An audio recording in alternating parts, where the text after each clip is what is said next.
Welcome to Rajika kitchen. இந்த வாரம் சட்டப்படி சட்னி ரெசிபி நம்பர் 40. இது போல அடுப்பே பத்த வைக்காத இன்ஸ்டன்ட் சட்னிஸ் ஒவ்வொரு ஞாயிற்றுக்கிழமையும் போஸ்ட் பண்ணிட்டு இருக்கோம். எல்லா சட்னியும் தெரிஞ்சுக்கிறதுக்கு நம்ம சேனலை சப்ஸ்கிரைப் பண்ணிக்கோங்க. ஏற்கனவே போஸ்ட் பண்ணதை பிளேலிஸ்ட் செக் பண்ணுங்க. இந்த வாரம் கொய்யா பழத்தை வச்சு அட்டகாசமான சட்னி செய்ய போறாங்க. அது எப்படி செய்யறதுன்னு பார்த்துடலாம் வாங்க. ஒரு மிக்ஸி ஜார் எடுத்துக்கோங்க. ஒரு கொய்யா பழம் எடுத்தீங்கன்னா அதே அளவுக்கு வெங்காயமும் ஈக்குவலா எடுத்துக்கோங்க. ரெண்டுத்தையும் சின்ன சின்னதாக கட் பண்ணி சேர்த்துக்கோங்க.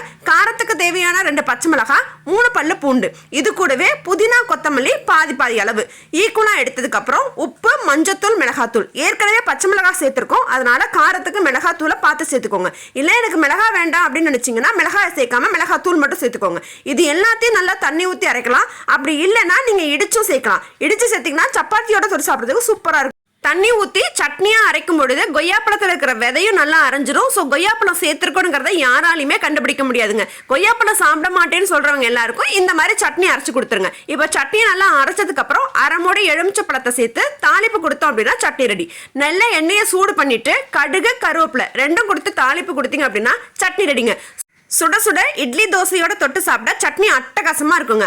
அடுத்த வாரம் இதே போல அடுப்பே பத்த வைக்காத இன்ஸ்டன்ட் சட்னியில் உங்களை பார்க்குறேன். அது வரைக்கும்